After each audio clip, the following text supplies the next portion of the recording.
Hi, my name's David. I'm 30, a graphic designer, and I live in Austin, Texas. If I had to sum up my role in my family, I'd say I'm the one who keeps everything from falling apart. Not emotionally, my mom handles that, or socially, because my dad is great at keeping up appearances. No, I'm the guy who steps in when things need fixing. I mediate arguments, run errands, and, more often than not, contribute financially when something comes up. You'd think that might make me the favorite, but in my family, it's not that simple. I'm the middle child, sandwiched between my older brother Chris and my younger sister Mia. Chris is the golden child. He's successful, married to his college sweetheart, and the picture-perfect son my parents love to brag about. Mia, on the other hand, is the baby of the family. She's impulsive and rebellious, but somehow that only makes her more endearing in my parents' eyes. They see her as free-spirited or finding her way, no matter how much chaos she leaves in her wake. And me? I'm the one they don't have to worry about. Growing up, I was the kid who always did what was expected of him. I kept my grades up, stayed out of trouble, and started working as soon as I could. My parents didn't have to nag me or worry about me like they did with Chris or Mia. I think they appreciated that, but it also meant they didn't really notice me. Chris was always in the spotlight for his achievements, winning awards, graduating with honors, landing a great job in finance. And Mia, well, she got attention for her, let's call them adventures. Whether it was dyeing her hair neon green or spontaneously deciding to move to LA with no plan, my parents were always there to support her, often with a mix of exasperation and indulgent smiles. Meanwhile, I was the steady one in the background, quietly doing what needed to be done. I don't think I minded it at first. It felt good to be dependable, to know that my family could count on me. But over time, it became clear that being dependable also meant being taken for granted. If there was an argument between Chris and Mia, I was the one called in to smooth things over. If Mia needed help moving apartments, again, it was me loading boxes into my car. And when my parents needed someone to cover unexpected expenses, guess who they turned to? For years, I didn't think much of it. That's just how my family worked. Chris was too busy with his high-powered job to help, and Mia, well, Mia was still figuring things out. So I stepped up, telling myself it was the right thing to do. Family is family, after all. But recently, something shifted. It started a few weeks ago when Mia called me, crying about how she couldn't afford her rent. She'd just lost her part-time job and was panicking about being evicted. I felt bad for her, I really did, but this wasn't the first time something like this had happened. Mia had a habit of getting herself into messes and then relying on everyone else to bail her out. And every time my parents would swoop in to comfort her, saying things like, "Mia's just going through a rough patch," or "She'll figure it out soon."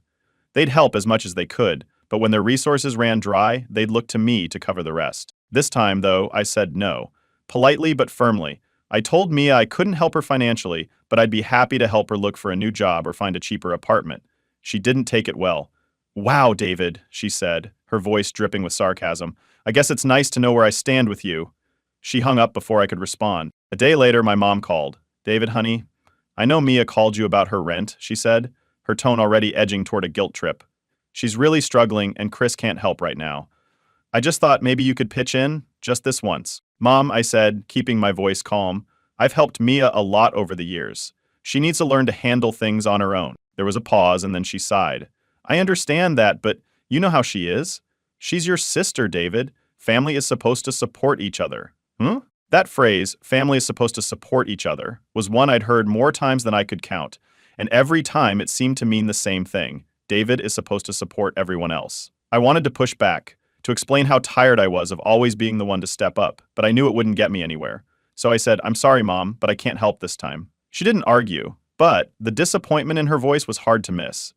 I reached a threshold where the pressure to perform started to grow too great for me. The tension hung in the air for days after that. Mia stopped responding to my texts, and when I called my parents, the conversations felt stilted. I knew they thought I was being selfish, but I couldn't bring myself to regret my decision. For once, I'd drawn a line, and I planned to stick to it. Still, a part of me couldn't shake the feeling that I'd upset the balance in my family. I'd spent years being the glue that held us together, and now I was starting to wonder what would happen if I stopped holding everything in place. As my 30th birthday approached, I wasn't feeling particularly excited. Birthdays in my family were always a bit of a mixed bag. Chris would get lavish celebrations, dinners at fancy restaurants or parties at upscale venues, complete with speeches about how proud my parents were of his achievements. Mia's birthdays, on the other hand, were all about fun and indulgence. Even if the family couldn't afford it, they'd find a way to make her day special, often with gifts she hadn't even asked for but somehow deserved. Mine?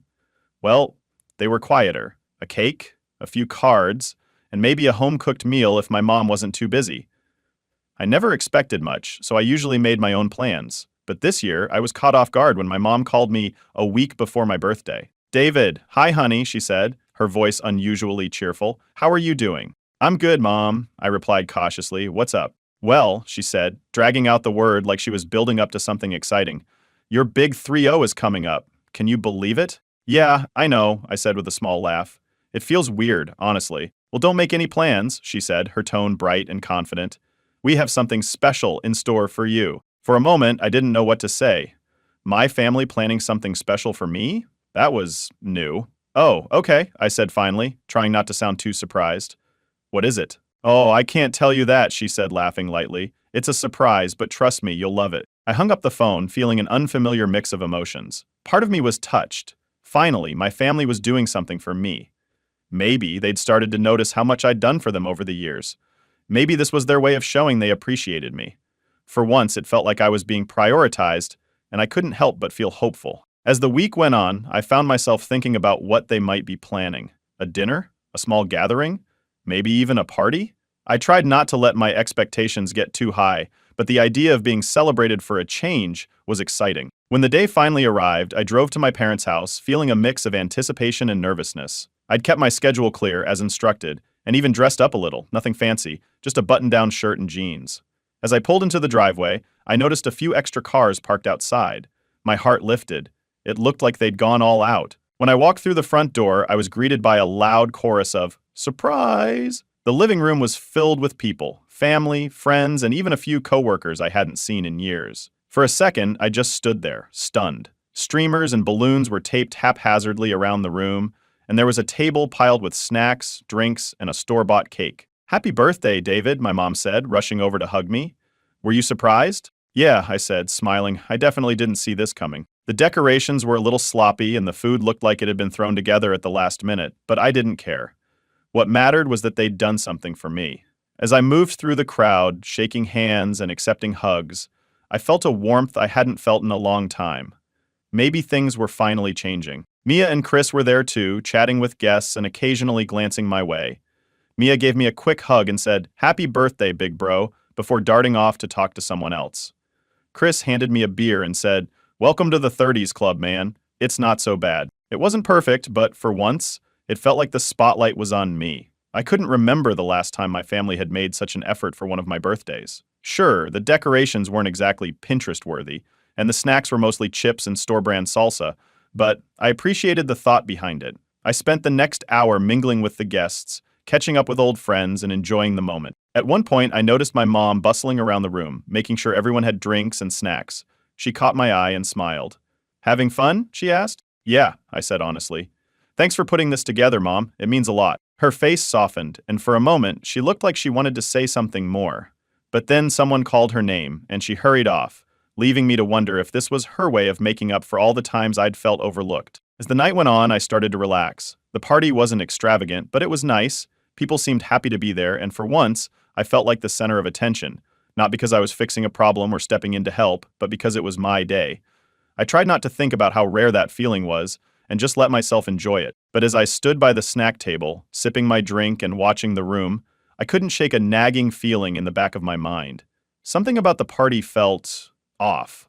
I couldn't put my finger on it, but I decided to ignore it for now. After all, this was my birthday. For once, I was going to let myself be happy. As I stood near the snack table, finishing a soda and catching my breath, my mom clapped her hands to get everyone's attention. "Okay, everyone, if I could have just a moment of your time," she said, with that familiar tone she used whenever she was about to make a big announcement. I smiled a little to myself. Maybe she was about to say something about me, about how proud they were of me, or how much they appreciated everything I'd done over the years. I didn't need a big speech, but a little recognition would have been nice. "First of all, thank you all for coming tonight to celebrate David's 30th birthday," she began, her voice warm and full of enthusiasm. Everyone cheered and clapped, and I felt my face flush with embarrassment but also a bit of pride. For a moment, I let myself enjoy the attention. "And while we're all here together," she continued, "I just wanted to take a moment to share some exciting news about our family." I blinked, my smile faltering slightly. Exciting news? What did that have to do with my birthday? My mom turned to Chris, who was standing near the fireplace with his wife, Ashley. Chris recently got a big promotion at work, she announced, beaming. He's now the regional director for his company. The room erupted in applause, and my mom rushed over to give Chris a big hug. We're so proud of you, Chris, she said, her voice. Chris gave a modest smile and waved off the attention. Thanks, Mom, I'm just doing my best, he said, as if this was all no big deal.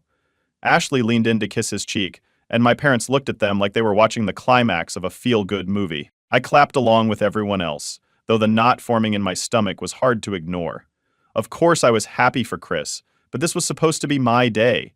Why was his promotion suddenly the highlight of the evening? And that's not all, my mom said, her voice rising with excitement. We have even more wonderful news to share. She turned her attention to Mia, who was sitting on the couch with her boyfriend Jake. Mia has some big news of her own. She and Jake are engaged. There was a collective gasp of delight, followed by more applause. My mom and dad both rushed to Mia's side, showering her with hugs and congratulations. My dad even lifted his glass and said, "A toast to Mia and Jake. We couldn't be happier for you both." Mia giggled and held up her hand to show off the ring. It was small but elegant, and everyone oohed and awed over it. Jake grinned and wrapped an arm around her shoulders, playing the part of the proud fiancé. Meanwhile, I stood there, frozen, with my empty soda can in hand. This wasn't just a family celebration, it was a showcase for Chris and Mia. My birthday had been reduced to a footnote in their success stories. I plastered a smile on my face, trying not to let my disappointment show. The party wasn't really about me at all. It was just another opportunity for my parents to highlight how wonderful Chris and Mia were, while I faded into the background like always. As the commotion died down, my dad stepped forward with an envelope in his hand. "David," he said, smiling warmly. "Now it's your turn." I perked up slightly, hopeful that maybe this was finally my moment. He handed me the envelope, and everyone turned their attention to me. "Open it," my mom urged, her face glowing with anticipation. I tore open the envelope, feeling a mix of curiosity and nervousness. Inside was a handwritten note, and I read it quickly. My heart sank as the words sank in. "David, as part of your birthday gift, we thought you might like to help Mia with her wedding planning," my dad said, his tone proud. "You're so talented with your graphic design skills, so we thought you could create the invitations. And since you're so organized, you could help coordinate with the vendors and handle the budget. Oh, and," my mom added, "if you could chip in a little financially, that would be wonderful. Weddings are so expensive these days, and Mia deserves the best." The room burst into applause again, as if this was the most thoughtful gift anyone could receive. People were patting me on the back, saying things like, "That's so generous of you," and "Mia is so lucky to have you." I felt my face flush, but this time it wasn't pride, it was anger. I forced a smile and nodded along, but inside I was fuming. This wasn't a gift. It was a chore list disguised as a birthday present. Instead of celebrating me, they were assigning me more responsibilities and expecting me to pay for it. Mia looked over at me and smiled sweetly. "Thanks, David," she said, her tone dripping with fake gratitude. "I knew I could count on you." I swallowed hard, trying to keep my emotions in check. The realization hit me like a ton of bricks. This party wasn't about me at all. It was about them. About Chris's success, Mia's engagement, and my role as the dependable middle child who would take care of everything without complaint. As the evening wore on, I tried to shake off my frustration and focus on the positives. But no matter how hard I tried, I couldn't ignore the nagging feeling that I'd been used. Again. As I sat at the table, staring at the list of wedding tasks in front of me, I forced a smile and tried to keep my composure. "Wow, this is a lot," I said, carefully choosing my words.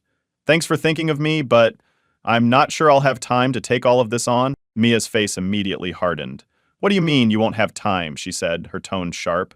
"You're not married, you don't have kids, and you work from home. It's not like you're swamped with responsibilities." I opened my mouth to respond, but before I could say anything, Chris jumped in. "Yeah, man," he said, crossing his arms and leaning back in his chair. "This is Mia's big day. The least you could do is help out. You've always been good at organizing stuff, and it's not like you have anything else going on." The words hit me like a punch to the gut. I felt my chest tighten as a mix of embarrassment and anger washed over me. This wasn't the first time they'd dismissed my life as unimportant, but hearing it so casually, in front of everyone, stung more than I expected. "Look," I said, trying to keep my tone steady, "I'm happy for you, Mia, and I want your wedding to be everything you've dreamed of, but I can't commit to all of this. It's just not realistic for me right now." Mia rolled her eyes dramatically and threw her hands up. "Unbelievable," she muttered. "You're so selfish, David. This isn't about you. It's about family. But I guess that doesn't matter to you anymore." I clenched my jaw, feeling my patience wear thin.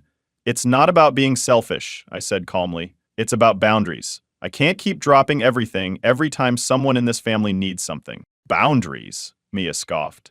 You're not some victim, David. You've been living your own life, doing whatever you want, while the rest of us are actually building families and careers. Chris and I don't have the luxury of just saying no whenever we feel like it. Exactly, Chris added, nodding. We've got real responsibilities, man. You've always been the dependable one, and now, all of a sudden, you can't handle a few wedding tasks? I looked around the room, hoping for someone, anyone, to step in and defend me. My mom was sitting silently, her expression unreadable, while my dad busied himself refilling drinks. The other guests were either pretending not to hear or watching the exchange like it was some kind of reality TV drama. It was the same dynamic I'd seen 100 times before. Chris and Mia were the stars of the show, and I was the supporting character whose job was to make their lives easier. And if I dared to push back, I was labeled selfish, lazy, or ungrateful. I took a deep breath and forced another smile. I appreciate the thought, really, I said, standing up from the table. But I'm going to pass on the wedding planning. I hope everything turns out great for you. Mia glared at me, her lips pressed into a tight line. Fine, she snapped. Don't expect an invitation then, I shrugged. That's your choice, I said, keeping my voice even.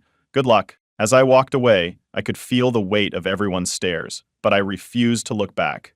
My head was spinning, and my chest felt heavy with a mix of frustration and sadness. I'd hoped this party might be a turning point, a sign that my family was finally starting to appreciate me for who I was, not just for what I could do for them. But instead, it was just another reminder of how little they valued me. I found a quiet spot in the backyard and sat down on the steps, staring up at the sky. The cool night air was a welcome relief from the suffocating atmosphere inside.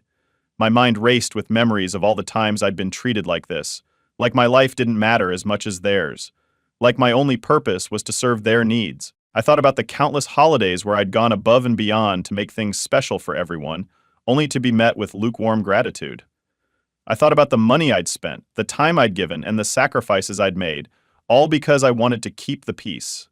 And I thought about how, no matter what I did, it was never enough. It was horrifying. For years, I'd told myself it was just how families worked. Everyone had their role to play, and mine happened to be the responsible one, the fixer. But now, sitting here alone on my own birthday, I realized how unfair that was. I'd been so focused on making them happy that I'd forgotten to take care of myself. After a while, I heard voices drifting through the open window. I couldn't make out everything, but one line stood out, loud and clear.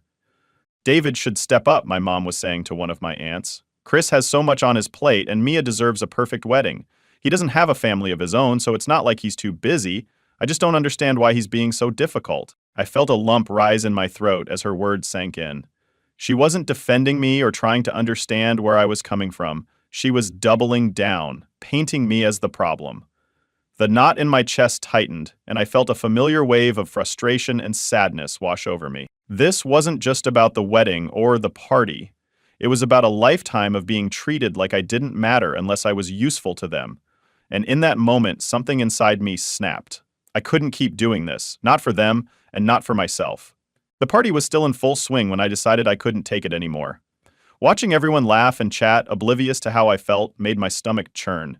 This was supposed to be my birthday celebration, but it had turned into a show of how great Mia and Chris were, with me as an afterthought. I took a deep breath and walked back inside, forcing a neutral expression. My parents were in the kitchen, chatting with some relatives. I stepped in and cleared my throat. Hey, can we talk for a minute? Just the family. My mom looked at me, startled. Right now? David, everyone's having such a good time. Can it wait? No, I said firmly. It can't. The room fell quiet, and my dad exchanged a glance with my mom before shrugging. All right, let's step into the living room. Once we were gathered, my parents, Mia, Chris, and me, I took another deep breath. My heart was pounding, but I knew I had to say what was on my mind. I want to talk about this party, I began, trying to keep my voice steady. I really appreciate the effort, but this doesn't feel like a celebration for me. It feels like it's about everyone else. Mia rolled her eyes and crossed her arms. Oh, here we go. I ignored her and pressed on. Mom, Dad, I know you meant well, but the speeches about Chris's promotion and Mia's engagement, that wasn't what I was expecting tonight. It's my birthday, but somehow it feels like I'm just here to cheer for them. My mom frowned, her voice defensive. David, that's not fair. We wanted to celebrate everyone. It's not all about you. But it was supposed to be, I replied, my frustration bubbling to the surface. It's not like I get a party every year. This was supposed to be special, but instead I get handed a list of wedding tasks like it's my job to make Mia's day perfect. Mia huffed. Oh, come on, David, you're making this a bigger deal than it needs to be. We thought you'd be happy to help. You're always good at this kind of stuff. Chris chimed in, his tone condescending. Yeah, man. It's not like you have kids or a family of your own to worry about. You've got the time. I turned to him, my voice cold. That's the problem. You assume I have nothing better to do just because I'm single. But my time matters too. My life matters. You're being dramatic, Mia snapped. You always make everything about you. I felt my hands clench into fists, but I forced myself to stay calm. Mia, I've spent years helping this family, paying for things, organizing events, stepping in whenever someone needs something. And I've done it because I wanted to, not because I had to. But tonight? This isn't help. This is you expecting me to drop everything and be your wedding planner. If it's not that big of a deal, she shot back, you're just being selfish. Selfish. That word hit me harder than I thought it would. You think I'm selfish? I said, my voice rising slightly. After everything I've done for this family, you're going to call me selfish because I finally said no? My mom stepped in, her tone placating. David, no one is saying you're selfish. We just thought you'd want to be involved. This is a family event and you're part of the family. A part of the family? I echoed, shaking my head. Mom, I've always been treated like the one who's supposed to hold everything together. But when it's about me, when I need support, I get brushed aside. This party proves that. It's not about celebrating me. It's about what I can do for everyone else. My dad, who had been quiet until now, finally spoke. You're blowing this out of proportion, David. The party was for everyone, not just you. Stop acting like a spoiled child. That was it. The last straw.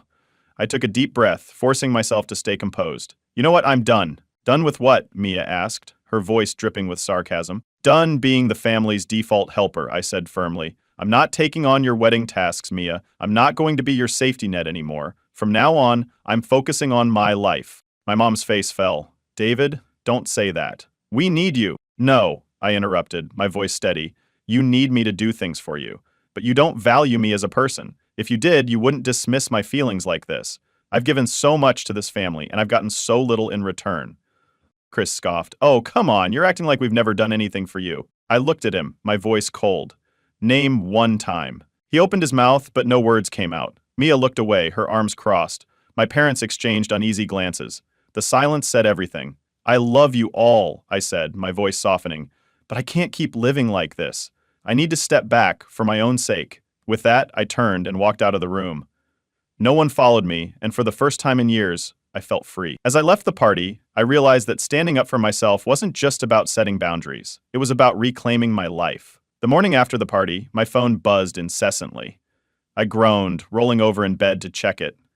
As I expected, the family group chat was blowing up. Mia had kicked it off with a string of angry messages, each one dripping with melodrama.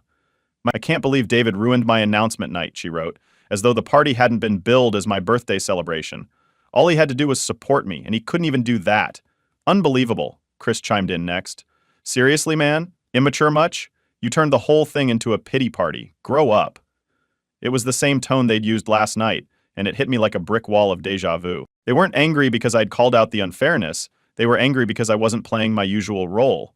For years, I'd been the quiet, reliable one, the one who kept the peace even at my own expense. But this time, I wasn't doing it. I stared at the screen for a moment, my thumb hovering over the keyboard.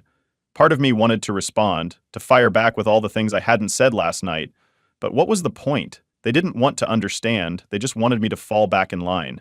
With a sigh, I muted the group chat and set my phone down. Let them vent. I wasn't going to be dragged back into their drama. By midday, I was feeling lighter. For once, I wasn't weighed down by guilt or obligation.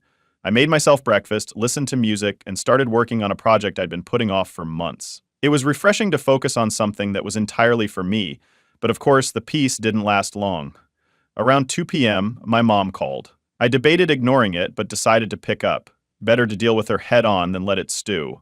Hi, Mom, I said, keeping my voice neutral. David, she began, her tone immediately guilt-laden. What is going on with you? Why did you do this last night? You've upset everyone. Mom, I didn't do anything except speak the truth, I replied. The party wasn't about me. It was about Mia and Chris, and you know it. Her voice wavered, like she was on the verge of tears. That's not fair. We wanted to celebrate everyone, including you. Why are you being so selfish? There it was, the S word again, selfish. I clenched my jaw, taking a deep breath before responding. Mom, standing up for myself isn't selfish. I've spent years putting this family's needs above my own. Last night, I decided I wasn't going to do that anymore. That's all. But the family's falling apart, David, she said, her voice cracking. Can't you see that? This isn't just about you. Your sister is hurt and Chris is upset. You're tearing us apart. I pinched the bridge of my nose, trying to stay calm. Mom, the family isn't falling apart because I stood up for myself. It's falling apart because you've been enabling this dynamic for years. Mia and Chris expect everything to revolve around them, and when I say no, suddenly I'm the problem? She was quiet for a moment, and I thought maybe, just maybe, my words had sunk in. But then she sighed heavily. David, you don't understand. Mia's under so much pressure with the wedding, and Chris has a lot on his plate. They need your support right now. And what about me, Mom? I asked, my voice firm but not angry. Do I not deserve support? Do my feelings not matter? Or am I just here to make their lives easier? Of course your feelings matter, she said quickly, though her tone sounded more rehearsed than genuine. But you're always so strong, David. You've never needed as much. That's the problem, I said. You assume I don't need anything, so you give everything to Mia and Chris, and when I finally speak up, I'm selfish? That's not fair. Her voice softened, taking on a pleading tone. I just don't want to see the family torn apart over this. Please, David, apologize to Mia. Offer to help with the wedding. It'll bring everyone back together. I shook my head, even though she couldn't see me. I'm not apologizing for setting boundaries, and I'm not helping with the wedding.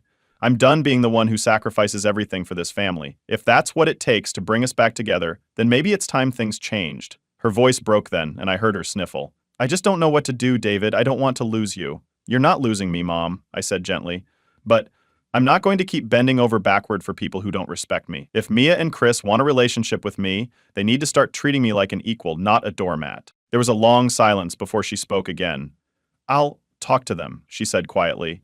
But David, this hurts. It really does. I know, Mom, I said, my tone softening. But it hurts me too, and I'm not going to keep pretending everything's fine when it's not. She sighed again, and I could tell she wanted to keep the conversation going, to push me into agreeing. But I wasn't budging. After a few more awkward exchanges, we hung up. That evening, I checked the family group chat out of curiosity.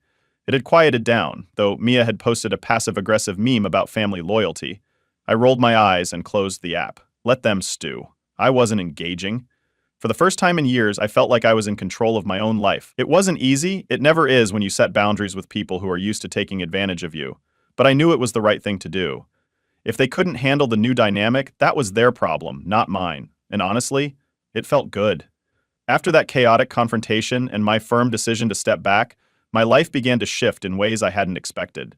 At first, I felt a mix of relief and guilt, as if I'd abandoned some unspoken duty to my family.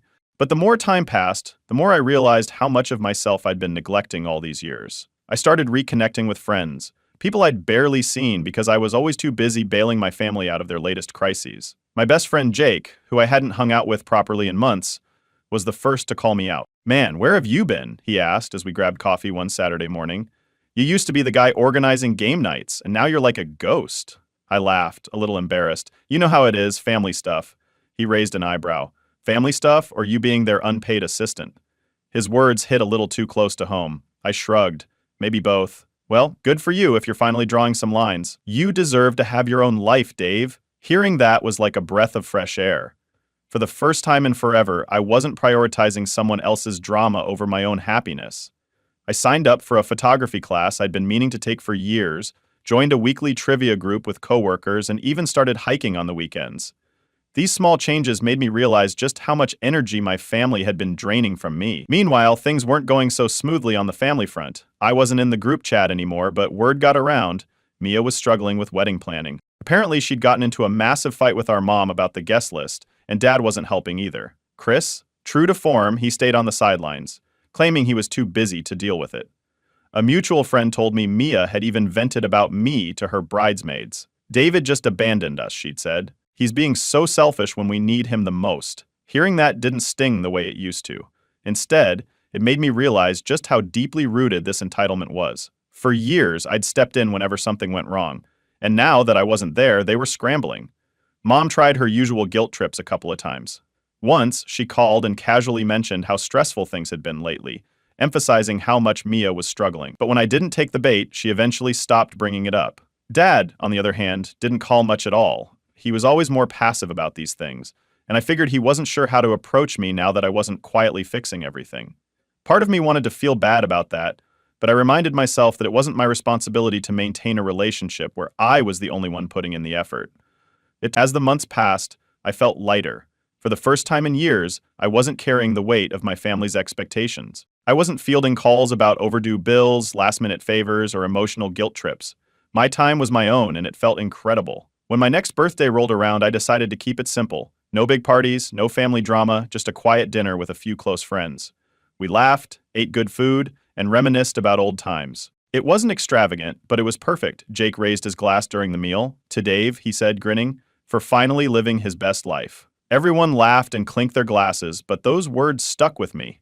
For the first time, I was living my life on my terms, not bending over backward to meet someone else's expectations. It was a hard-earned lesson, but one I was grateful for. If I lived poor, I would be less than I knew I was capable of.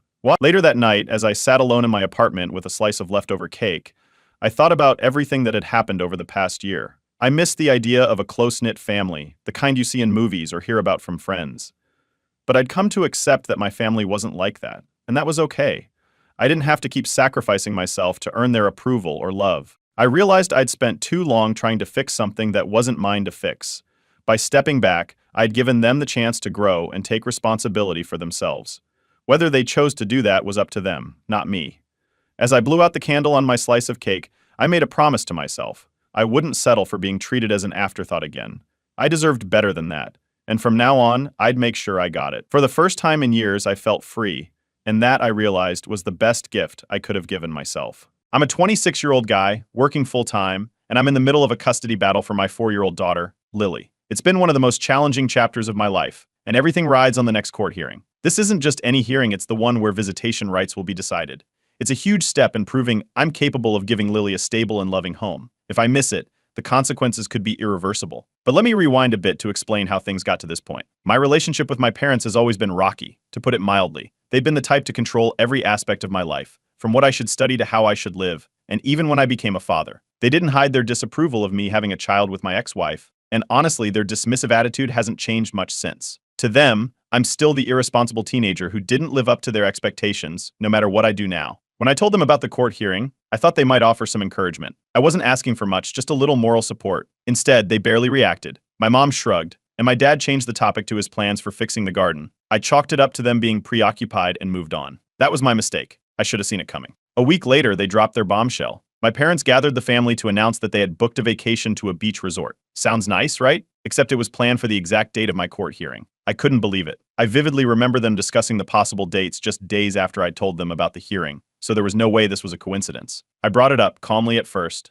I reminded them about the hearing, hoping they'd adjust their plans. Instead, they doubled down. My dad claimed the trip had been planned months ago, and my mom added that I needed to sort out my priorities. According to them, choosing the court hearing over the vacation meant I was putting my personal drama ahead of family values. It didn't matter how much I explained why the hearing was important. They weren't budging. It didn't end there. My younger sister, Becky, she's 22 and the golden child, called me the next day to chime in. She accused me of ruining the vibe by making such a big deal out of the trip.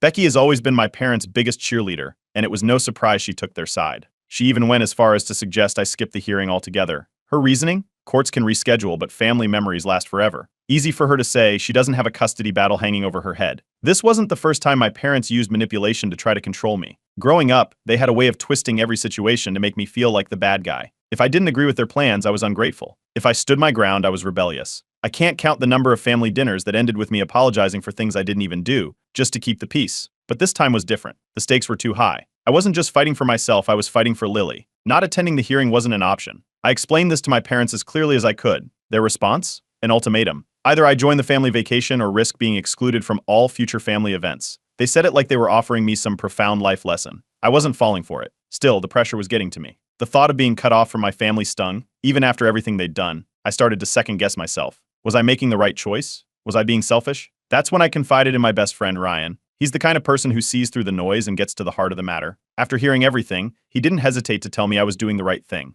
He even offered to come to the hearing for support, which I really needed at that point. To make matters worse, my ex-wife caught wind of the drama. She's always looking for ways to undermine me in court, and this was perfect ammunition. Her lawyer brought up my unstable family relationships in a recent filing, spinning it as evidence that I wasn't fit to provide a stable environment for Lily. It was a low blow, but not unexpected. By this point, I felt like I was being hit from all sides. My parents were piling on the guilt, Becky was adding fuel to the fire, and my ex was using the whole mess against me. I couldn't shake the feeling that no matter what I did, I'd end up losing something important. That's when I turned to Reddit. I'd been lurking on subs like aitareddit and for ages, but never thought I'd post anything myself. I needed advice, validation, anything to help me make sense of the situation. So I sat down and wrote it all out, every detail about the court hearing, the vacation, the manipulation, and the ultimatum. I didn't know what kind of response to expect, but at least it felt good to get it off my chest. Update 1. I attended the court hearing. It wasn't an easy day, but I showed up on time with everything my lawyer and I had prepared. Ryan, my friend, kept his promise and sat with me in the waiting area. Just knowing he was there helped me keep my focus on what mattered, Lily. The hearing went better than I expected.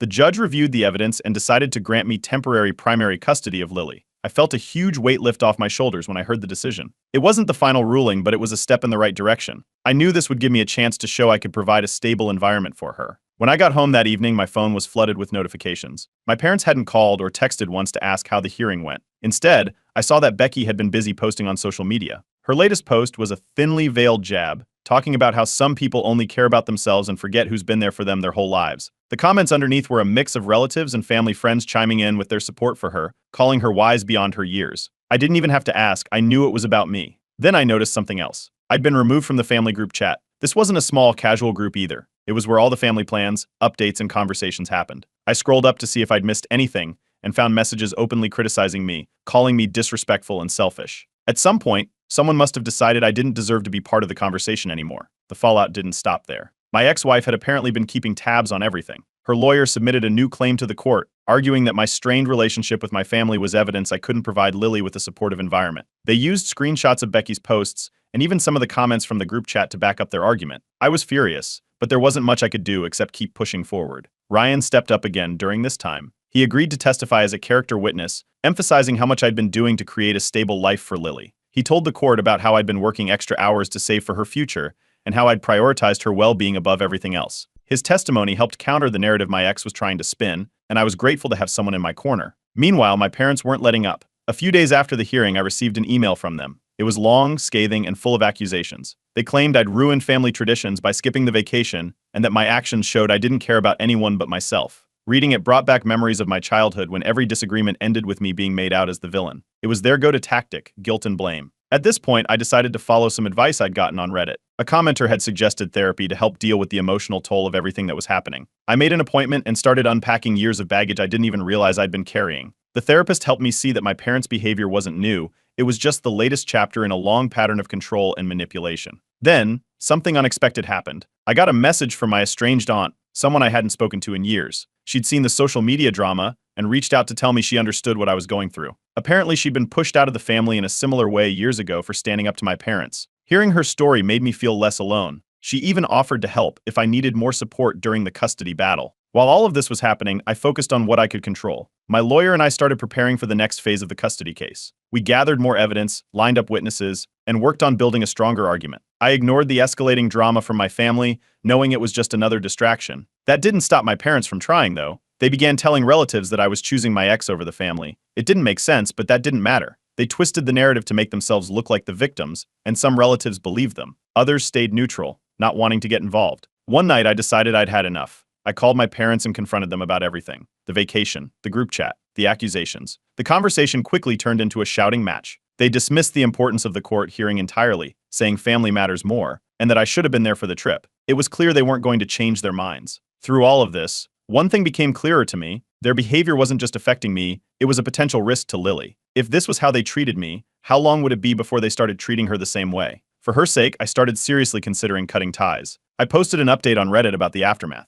People had mixed reactions, as expected. Some were supportive, saying I'd made the right choice, while others thought I should try harder to mend things with my family. Regardless of the comments, writing it all out helped me process everything that was happening. The fallout was far from over, but for the first time, I felt like I was taking control of my own life. Update 2. A few days after the hearing, I got a call from one of my cousins. He was hesitant at first, but eventually he let it slip. The so-called family vacation was a last-minute trip. My parents had planned it specifically after finding out about my court date. They weren't even subtle about it. They told everyone they wanted to test me and see what I'd prioritize. Hearing this confirmed what I'd suspected all along. The trip wasn't about relaxing at the beach, it was about guilt-tripping me. Around this time, Becky had what I can only describe as a meltdown. Another family member, one of the few who still talks to me, confronted her about her social media posts. Instead of backing down, Becky doubled down. She went on a rant about how I'd broken the family by skipping the vacation and how everything was falling apart because of me. This wasn't just in private either. She vented publicly on social media, tagging several family members in the process. Screenshots of her posts started circulating, and more relatives began taking sides. While all this drama was unfolding, I had another court hearing.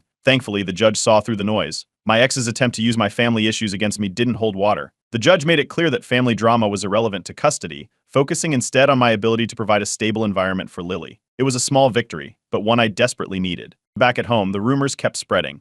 My parents were telling anyone who'd listen that I'd abandoned the family for selfish reasons. The story they painted was almost laughable if it wasn't so damaging. According to them, I was obsessed with tearing the family apart and didn't care about anyone but myself. More relatives started reaching out, some accusing me outright, while others just wanted to know my side of the story. In the middle of all this, I reconnected with an old childhood friend. She'd seen Becky's posts and reached out to check on me. It turned out she'd had her own issues with controlling parents and could relate to what I was going through. Talking to her was like a breath of fresh air.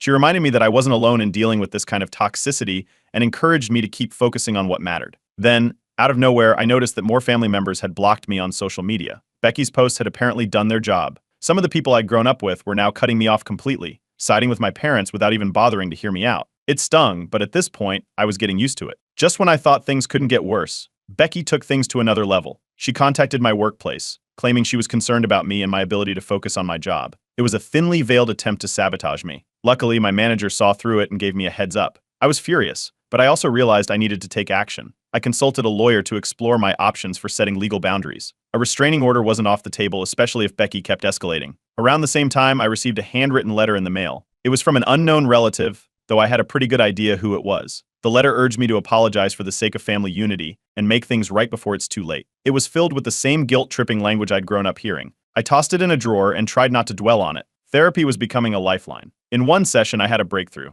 My therapist helped me connect the dots between my parents' behavior and the guilt I'd carried since childhood. I realized how deeply ingrained their manipulation was and how much it had shaped my decisions over the years. More importantly, I recognized that I didn't want Lily to grow up in the same environment. Breaking the cycle became my priority. That's when I decided to create new traditions with Lily. Instead of focusing on the family I'd lost, I started building something better for her. We planned a small celebration with a few close friends. We baked cookies, decorated the house, and even made a little scrapbook to remember the day. It was simple but perfect. Of course, my parents weren't done. I got a call from another relative warning me that they were now threatening to cut me out of their will. It was classic financial blackmail, but it didn't have the effect they'd hoped for. I wasn't interested in their money, I just wanted peace. Support started coming from unexpected places. A few Reddit users who'd seen my post reached out with words of encouragement. Even in real life, some family members who'd been quiet started to show their support. They admitted they'd been manipulated by my parents in the past and were starting to see through the lies. Then came the Facebook post. My parents decided to air their grievances publicly, writing a long post about how they'd raised me to value family and how I'd betrayed them. It was full of half-truths and outright lies, and it sparked a wave of drama. People I hadn't spoken to in years were commenting, sharing, and messaging me about it. In response, I posted another update on Reddit.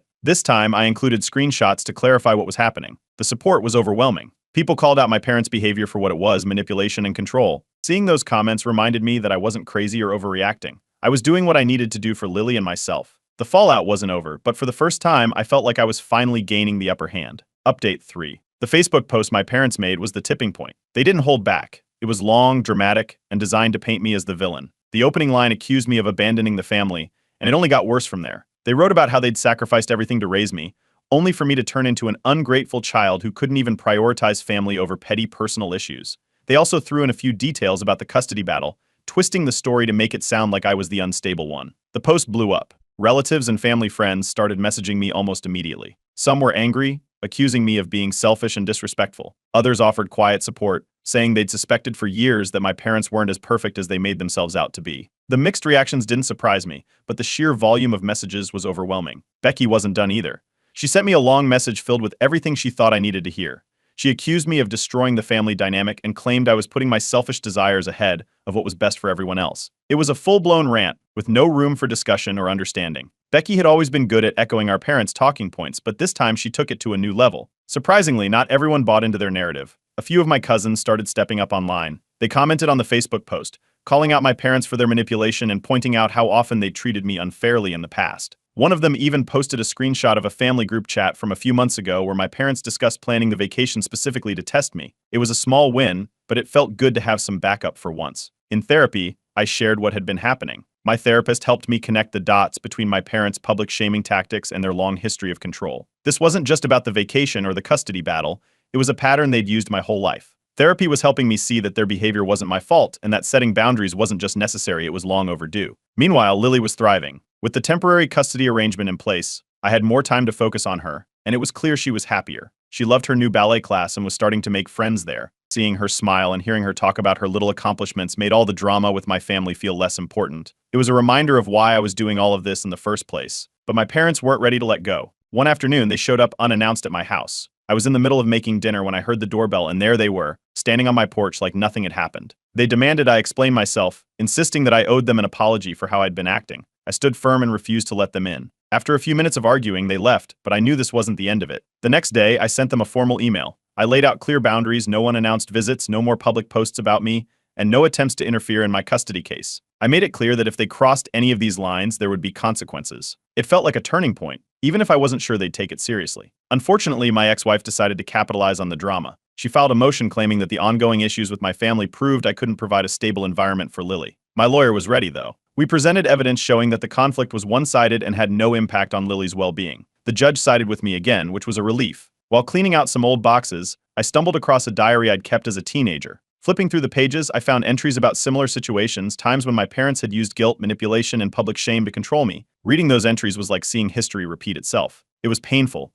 but it also reinforced my decision to stand my ground now. Work wasn't immune to the chaos either. Becky's earlier attempts to interfere came to light when HR brought it up during a routine check-in. Apparently, she'd called multiple times, claiming I was mentally unstable and a danger to my coworkers. HR dismissed her claims after speaking with my manager, but I knew I needed to take action. I filed a restraining order against her for workplace harassment and threatening behavior. The division in the extended family became even more obvious. Some relatives cut ties completely, siding with my parents and Becky. Others started reaching out privately, sharing their own stories of being manipulated by my parents or expressing support for what I was doing. It felt like a line had been drawn, and everyone was choosing a side. At my next therapy session, my therapist suggested I write a letter to my parents, not to send, but to help process everything I was feeling. It was a therapeutic exercise, and it helped me articulate things I hadn't been able to say out loud. I posted an update on Reddit to share the latest developments. I included screenshots of Becky's messages and the Facebook post, letting the community see exactly what I was dealing with. The response was overwhelming. People validated my decision to set boundaries and encouraged me to keep focusing on Lily. Their support reminded me that I wasn't alone in this fight. The drama wasn't over, but I was learning how to handle it. For the first time, it felt like I was in control, not them. Update 4. The custody battle finally came to an end. After months of hearings, paperwork, and emotional stress, the judge ruled in my favor. I was granted full custody of Lily, with limited visitation rights for my ex. It was a huge relief to know that Lily's future was secure, and I could focus on giving her the stable and loving environment she deserved. The victory wasn't celebrated by everyone. A couple of days later, I received an email from my parents. It was short and cold, just 2 sentences. They wrote that they expected more from me and hoped I would reflect on my actions. No congratulations, no acknowledgement of what this meant for Lily or me. It was like they didn't care at all, which wasn't surprising at this point, but it still stung a little. Becky, on the other hand, had no choice but to back off. The restraining order I filed took effect, and any further contact from her would have serious legal consequences. She stopped messaging me, stopped interfering at work, and even went silent on social media. For the first time in months, I didn't have to worry about her popping up in unexpected ways to cause problems. Meanwhile, my parents hosted a big family gathering. I wasn't invited, of course, and neither was Lily. They made a point of posting photos and videos all over social media, highlighting how family-focused they were. It was clear this was meant to be a public display, showing everyone who would look that I was the problem for not being there. A few relatives messaged me about it, but I ignored them. I wasn't going to give them the satisfaction of engaging in their games. Instead, I focused on the people who actually cared. I organized a small dinner at my place with a few close friends, my aunt and Lily. It was a simple evening, homemade food, laughter, and good company, but it felt like the beginning of something new. Sitting there with people who genuinely supported me reminded me that family isn't always about blood, it's about who shows up for you. Not long after, I got a message from one of my cousins. He admitted that he'd initially sided with my parents during all the drama,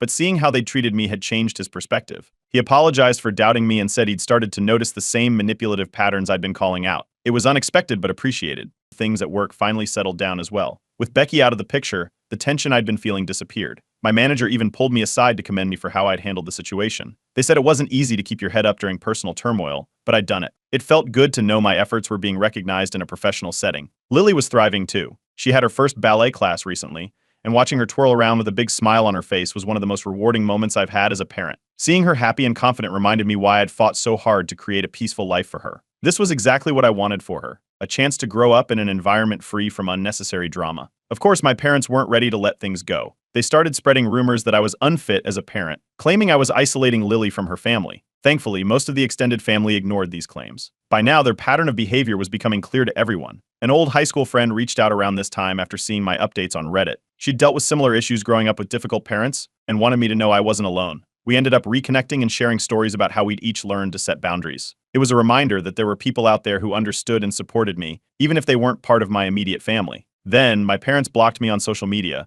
They posted a vague update about being done trying with people who don't value family before cutting off contact completely. Instead of feeling hurt, I felt a surprising sense of relief.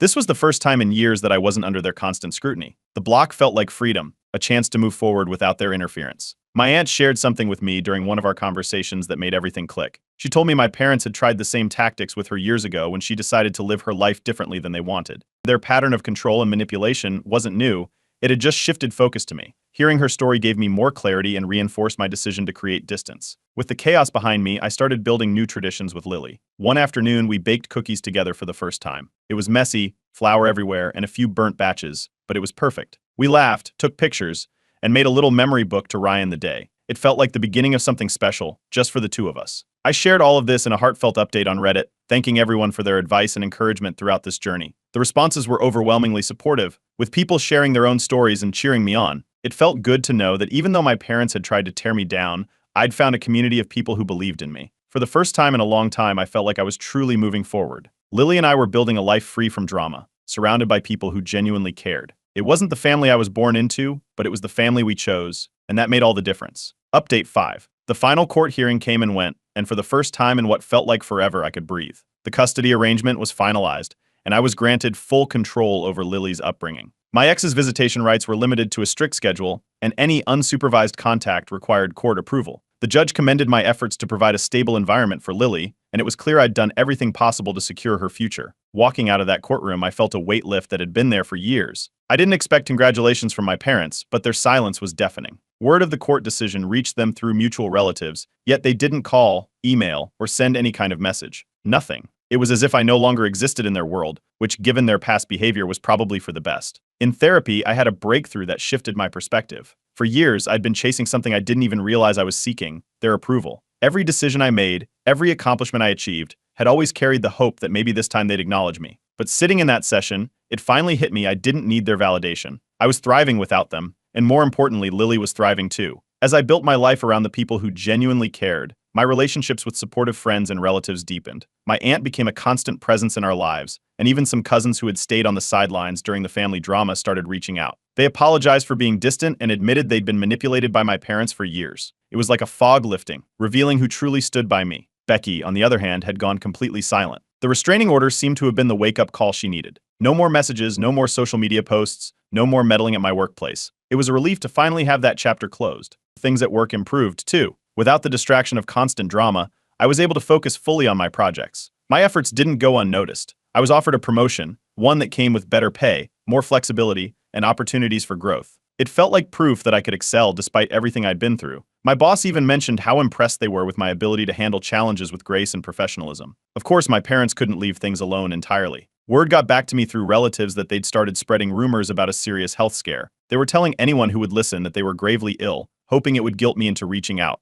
I didn't take the bait. A quick check with a relative who lived nearby confirmed it was all fabricated. This wasn't the first time they'd used a crisis to manipulate someone, and I doubted it would be the last. As I maintained no contact, Lily continued to thrive. She started pre-kindergarten recently and has been excelling both socially and academically. Her teachers mentioned how bright and curious she is, and she's already made a group of little friends. Watching her grow and adapt in such a positive way reinforced that I'd made the right decisions. The peace we'd created in our lives was allowing her to flourish. One evening, I revisited some old journals I'd kept over the years. Reading through those pages, I saw a pattern of manipulation that had been there all along. From small moments of guilt tripping as a kid to bigger attempts to control my life as an adult, it was all there in black and white. Seeing it laid out so clearly was both painful and freeing. It confirmed that I'd made the right choice in cutting ties. I shared this realization in a final Reddit post, summarizing the entire journey. From the initial drama with the vacation to the court victory, I laid it all out. I also talked about how therapy had helped me grow emotionally and mentally, and how I was building a better life for Lily and myself. The response was overwhelming. People flooded the comments with support, sharing their own stories and thanking me for giving them hope.